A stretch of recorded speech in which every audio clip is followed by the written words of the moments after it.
আজকের ভিডিওটি শুধুমাত্র পশ্চিমবঙ্গের লক্ষ লক্ষ কৃষক ও ভাই বোনেদের জন্য। আপনি কি কৃষক বন্ধু প্রকল্পের টাকা এখনও কখন আসবে সেটা জানতে চান, কিংবা আপনার টাকা আটকে যেতে পারে সেটাও কি জানতে চান? তবে এই সব প্রশ্নের সম্পূর্ণ উত্তর আজকের এই ভিডিওতে দিতে চলেছি, তাই ভিডিওটি একটুও স্কিপ করবেন না, শুরু থেকে শেষ পর্যন্ত দেখুন। প্রথমেই একটু প্রকল্পের মূল বিষয়টা জানিয়ে দিই। কৃষক বন্ধু প্রকল্প পশ্চিমবঙ্গ রাজ্য সরকারের একটি চাষিদের আর্থিক সহায়তা প্রকল্প। প্রকল্পের অধীনে 1 একর বা তার বেশি জমির মালিক কৃষকদের বছরে 2টি কিস্তিতে মোট 10,000 টাকা দেওয়া হয়। ছোট ও প্রান্তিক কৃষকরা যাদের জমির পরিমাণ 1 একরের কম তারাও এই সুবিধা পান, তবে তাদের জন্য টাকা কিছুটা কম, 4,000 টাকা। এই প্রকল্পের আওতায় এখনও পর্যন্ত পশ্চিমবঙ্গের 90 লাখেরও বেশি কৃষক নাম নথিভুক্ত করেছেন। উদ্দেশ্য একটাই, চাষের খরচের ভার কিছুটা কমানো এবং কৃষকদের হাতে নগদ টাকা পৌঁছে দেওয়া। কিন্তু কবে টাকা আসবে এইটা নিয়ে সবাই অপেক্ষায় আছে। এবার আসি আসল প্রশ্নে, কৃষক বন্ধু প্রকল্পের টাকা কবে আসবে? চলতি বছরে সরকারি আপডেট অনুযায়ী সাধারণত প্রথম কিস্তির টাকা এপ্রিল থেকে মে মাসের মধ্যে দেওয়া হয়, কিন্তু এবছর কিছু জেলা প্রশাসনিক কারণে ডেট পিছিয়েছে। পশ্চিমবঙ্গ সরকারের সূত্র অনুযায়ী 2025 সালের প্রথম কিস্তির টাকা জুনের 3য় সপ্তাহ থেকে 4র্থ সপ্তাহের মধ্যে অ্যাকাউন্টে ঢুকবে। গত বছরের মতো এবারও টাকা সরাসরি ডিবিটির মাধ্যমে, অর্থাৎ ডাইরেক্ট বেনিফিট ট্রান্সফারের মাধ্যমে টাকা জমা পড়বে।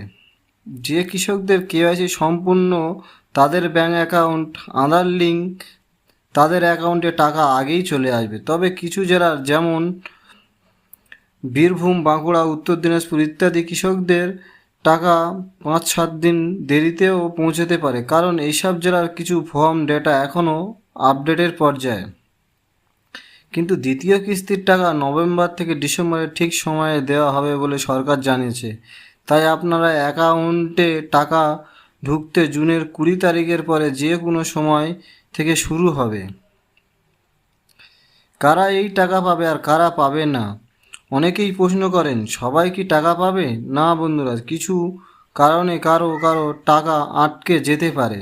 যেমন জমির কাগজপত্র ভুল, যাদের আধার কার্ড ব্যাঙ্ক অ্যাকাউন্ট সাথে মিসম্যাচ আছে, এবং যাদের কেওয়াইসি আজও সম্পূর্ণ হয়নি, এবং যে ব্যক্তি মৃত হলেও নাম বাদ পড়েনি, সেক্ষেত্রে পরিবারকে নতুন করে আবার আবেদন করতে হবে। যাদের সব ডকুমেন্টস ঠিকঠাক তাদের অ্যাকাউন্টে কোনো সমস্যা হবে না। তবে কারো যদি 30শে জুনের পরে নাও আসে, তাহলে ব্লক অফিস কিংবা বিডিও অফিস কিংবা সিএসসি সেন্টারে যোগাযোগ করতে পারেন।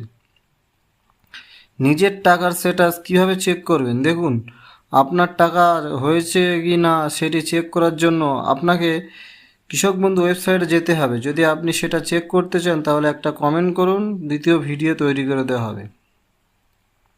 দেখুন, নতুন যারা আবেদন করবেন, তারা অনেক কৃষক নতুন ভাই আছেন যারা এখনও কৃষক বন্ধু প্রকল্পের জন্য আবেদন করেননি, তবে তারা সিএসসি সেন্টার বা বিডিও অফিসে গিয়ে দ্রুত ফর্ম ফিল আপ করতে পারেন এবং নতুন কেওয়াইসি করলে দ্বিতীয় কিস্তি পাওয়া সম্ভব হবে। প্রথম কিস্তির ডেট মিস হলেও পরের টাকা পাবেন, তাই দ্রুত আবেদন করুন। কোনো দালাল বা অসাধু ব্যক্তির ফাঁদে পা দেবেন না। বন্ধুরা, কৃষক বন্ধু প্রকল্প পশ্চিমবঙ্গ সরকারের অন্যতম ভালো উদ্যোগ।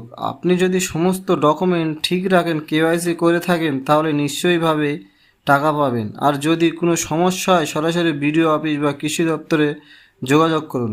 আমাদের এই চ্যানেলে নিয়মিত কৃষক বন্ধু, লক্ষ্মীর ভাণ্ডার এবং পিএম কিষাণ ইত্যাদি প্রকল্পের সব আপডেট আপনাদের দেওয়া হয়, তাই চ্যানেলটি এখনই সাবস্ক্রাইব করুন এবং বেল আইকনটি টিপুন। পরের ভিডিওতে আবার দেখা হবে নতুন কোনো আপডেট নিয়ে। ধন্যবাদ সবাইকে।